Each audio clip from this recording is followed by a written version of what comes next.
good, Angelites? It's your boy Angelo's World. Welcome back to our world. Today we're gonna be checking out why Vernon Presley went to jail. So let's check this out together. Smash that like button. Let's run the likes up and let's get straight to it, y'all.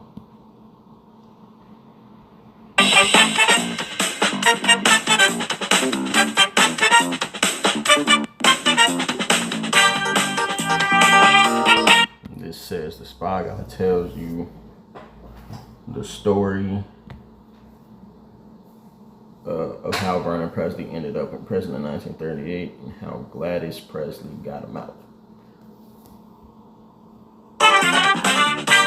So I'm going to start this video out with an important character. Most of you are familiar with the birth house. This is where Elvis was born. This is the birthplace. This was owned by Orville Bean, the man that you see on the right, the land was. And he actually gave or provided the building material and the land, let Vernon investor Presley build the house, and they made payments to him, and that's how it worked. So that kind of gives you an idea about the rest of this story. And Vernon worked for Orville Bean at times, and Orville is how he ended up in jail. But some of you that think you already know the story have been told that Vernon was a forger, and that is not entirely true. That is a myth, and we're going to uncover why Vernon actually ended up in jail.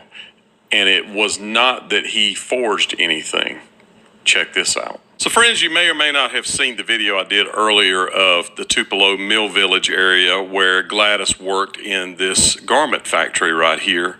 And I mentioned that she moved to a house shortly after Vernon went to jail. We're going to talk about how Vernon went to jail and exactly what happened and how Gladys got him out. Stay tuned. 5'10" and a half. 5'10", oh, that's right. Okay. I knew it was a 3-digit 5'10" and a half. Yeah. I don't need to look. But that's right by that factory, and that's a different story, friends. So we'll dig into that on something else. But yeah, she had worked in that factory while she was before and during her pregnancy with Elvis. And when Elvis was born, Elaine could not have come to Tupelo at a better time because everybody was still alive.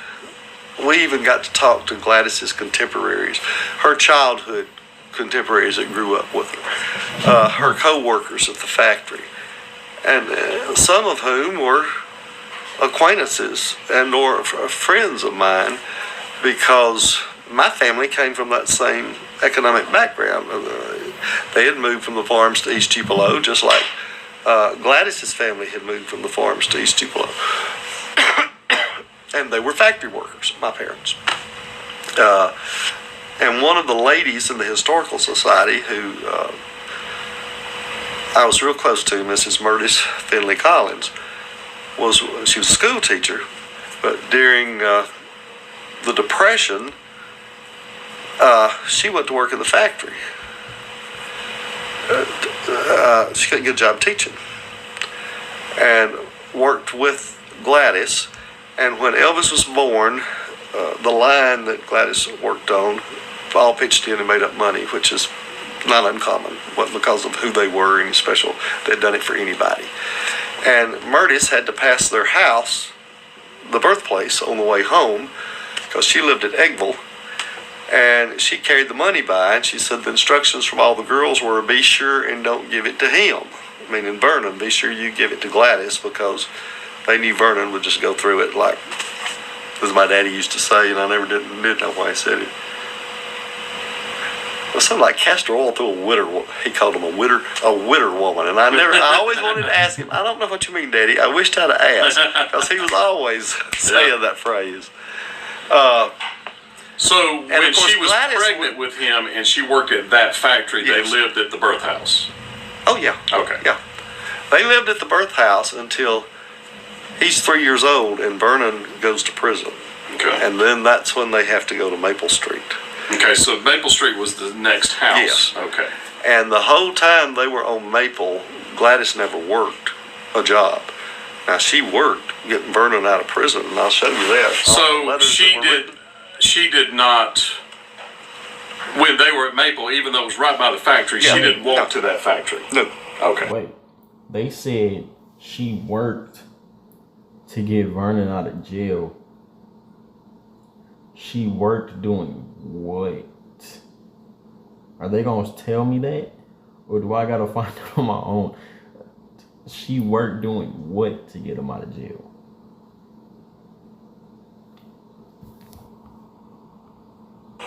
All right. She was busy getting him out of prison. So let's talk about her getting him out of prison. I had Lori look at this photo, and we don't know the exact date, but she estimates that Elvis was between 2 and 3 in this photo, and I think that's very viable. Vernon went to jail when he was between 2 and 3, so somewhere close to that. And even look at the photo. Look at her face. Gladys looks worried in this photo to me. And Vernon, you know, most people smile in their family portrait. You notice there's no smiles here. So this was a very, very hard time of their life. And I'm going to show you some letters, the actual letters of that Vernon, or actually that Gladys wrote to the governor to try to get Vernon out of prison. But first, I'm going to read you the letter that Orville Bean wrote to try to get Vernon out of prison, where Orville explains what happened. Don't mind he tells you what actually happened and why Vernon ended up in jail. And then he pleads with the governor to let Elvis out. So the guy who was wrong. Look, don't say that I got a dirty mind. I just wanted to know what she was doing to get him out of jail that early. Because he wasn't in jail that long. He got arrested in 37, November 37. And I guess we're gonna figure out when he got out. But that put Vernon in jail ended up getting him out of jail. So let's look at the date, December 16th, 1938. Elvis would have been 4 in just a few weeks. Vernon had been in the jail for over 1 year. He went in November. His trial was not until spring, and then they sentenced him to 3 years. In here, he tells what happened. He said, this young man pled guilty at the May term, 1938, at the Circuit Court of Lee County, Mississippi, on the charge of forgery, and was sentenced to serve 3 years in the state penitentiary. This young man, who is 23 years of age, was raised here, has never been in any trouble whatever until this came up. And this is Orville Bean's story. This is what he said about it. I bought a hog from Mr. Presley and gave him a check for it. And he allowed 2 other young men to see the check and copy the signature, and the other men forged checks on me. And I understand they paid Presley about $15 of the money they got on the forged checks for allowing him to copy the signature of the legitimate check I gave him and not saying anything about it. But when Presley was asked about the matter, he told the whole truth at the very beginning. This young man has a wife and 1 small child that are in financial distress, and they need him very badly. He is not a bad man and has never been. The money was repaid to me, and this man realizes the mistake he has made, and I believe that he has been sufficiently punished. He is a splendid young man, and if given a chance, I confidently believe he will make a good and useful citizen. And for these reasons, I respectfully ask you to grant him a pardon. Yours truly, O.S. Bean, Orville S. Bean. So what this says is, the thing you got to understand is Orville knew that they were in financial distress because he is who they made the payments to the birth house to, and he knows that they were unable to make the payments. So he was trying to help Vernon get out. So I say that Orville Bean did his part here, even though he was the wronged party. 3 years is a lot for this. And there's another little piece to the story, and that is they were paid about $4 from what I can remember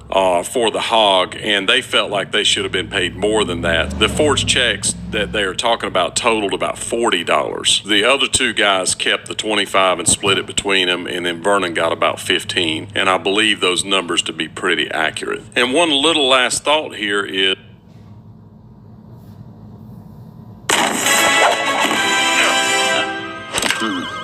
uncharted territory here. And I believe those numbers to be pretty accurate. And one little last thought here is that another myth has been busted because by most accounts when you read it, Vernon is the one that forged the checks. According to Orville Bean, Vernon did not forge the checks. All he did was allow those guys to copy his signature. So those accounts are wrong. This letter is from Gladys. It says, "Dear sir, my husband was convicted and sent to prison at Parchman, Mississippi. He was convicted along with 2 others for forgery. Will you please turn him loose and give him a parole or pardon either? I am begging you to please turn him loose. I am sure God will bless you if you will. We feel like you are a just man. I am asking you from the bottom of my heart to turn him loose, for I feel and know that his punishment is enough for the little crime he did. My health is bad and I am not able to do the work. I have no mother or daddy and no one to lash to for a living. I have a little boy 3 years old. Please send him home to his wife and baby. His mother is grieved about it and will rejoice if you would set him free, trusting that you will hear my plea.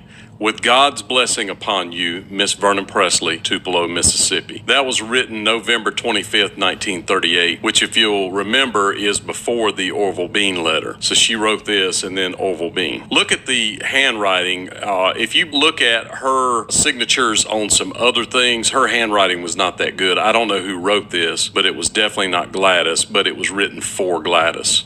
That's what she said out of her heart. And if you notice, she mentions God a lot, and she mentions that they need Vernon to come home because they can't make a living. She can't work. Her health is not good. It's all very interesting. And something else Gladys did was run around and had these people sign these petitions. "We, the undersigned, do respectfully petition Your Excellency to grant Vernon Presley, who pled guilty at the May term 1938 of the Circuit Court of Lee County, Mississippi, on a charge of forgery and sentenced to the state penitentiary for a term of 3 years, a full and complete pardon and assigned as reasons thereof following. First, the only connection this man had with the offense committed was to accept $15, not to tell on the other parties connected with the crime, but immediately told the truth when asked about it. Second, this is a young man, 23 years of age, has a wife and 1 child dependent upon him to support and maintenance, and has never been charged with any other offense. Third, we believe that this man has sufficiently been punished and he ought to be granted a suspension of sentence and a full and complete pardon. Respectfully submitted on behalf of Vernon Presley." All these people signed it. And notice down at the bottom, J.D., Jesse D. Presley, Minnie Presley, and Gladys Presley. And this is another one. Now, these are not dated. I don't see any dates on them, but it gives you a little bit of an idea. It says, "Dear Governor, we, the undersigned citizens, respectfully petition you to suspend the sentence imposed on Vernon Presley at the May term of the Circuit Court of Lee County in 1938. Vernon Presley is a young man, only 23 years of age. He has a wife and a baby who will become objects of charity if he is taken away from them at this time. Vernon Presley has never been guilty of any crime prior to this occasion. He was sentenced to serve a term of 3 years in the state penitentiary by Circuit Judge of Lee County on a charge of aiding and abetting in passing a forged instrument. We believe this young man has learned his lesson and that justice will be best served by issuing a suspended sentence for him at this time. Respectfully submitted." All these people signed, and you see M.L. Hollis, minister, right there at the top right. And if you look through here, you'll probably recognize some of these names. So I'm not going to let it run long. You just pause and you can read all the names that you want to, and you'll recognize some of these names for sure.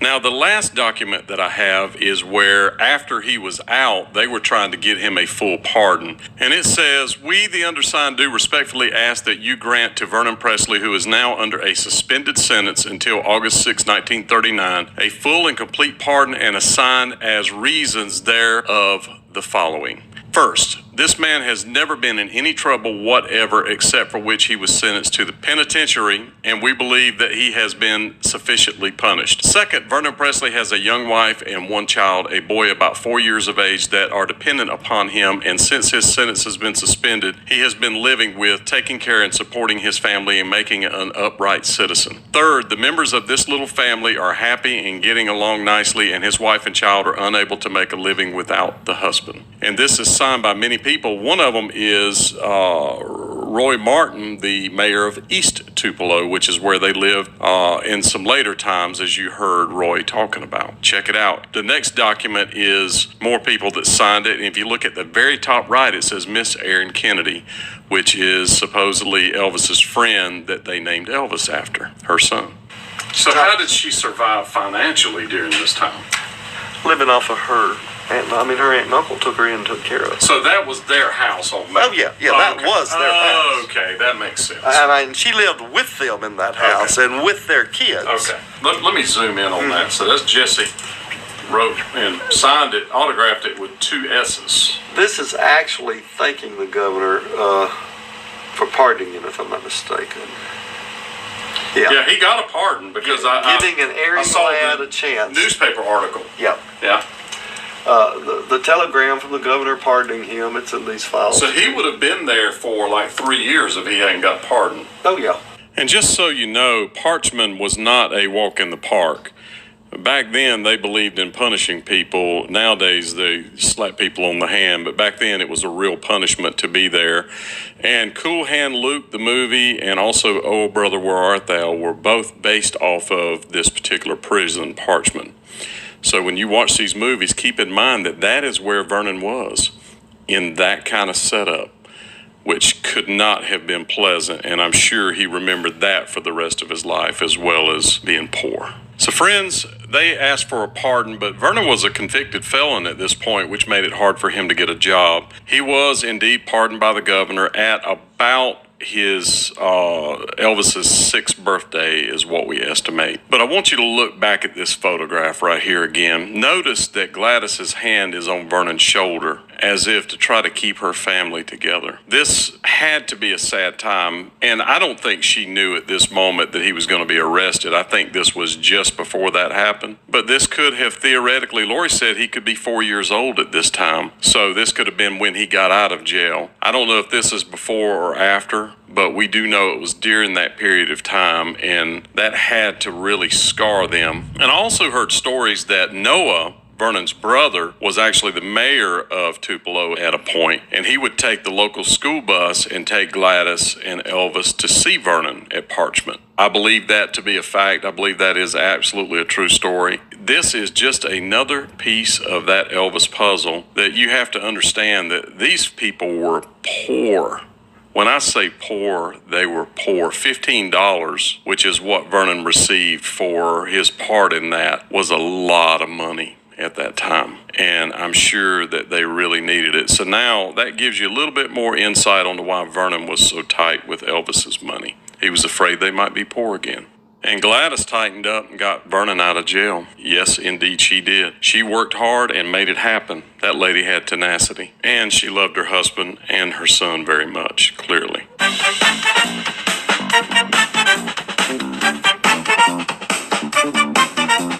thanks for the dude in the video. For real. Thanks to the dude in the video who was giving us the information and stuff and broke it down to us for real. We appreciate you a lot. If you guys enjoyed this video, and for the ones who haven't seen it before, finding out why Vernon went to jail, smash that like button. Comment down below what other Elvis reactions you guys would like to see. And if you do not want to miss any other Elvis reactions I have on the way for you guys, smash that subscribe button and turn on that post notification bell so you can be notified and be in the premiere when my next Elvis reaction goes live. While you're at it, go check out my very last video, my reaction to The Woman Loves Me. That video will be over here, so go check that out. And I'll see you guys on Wednesday. I'm out.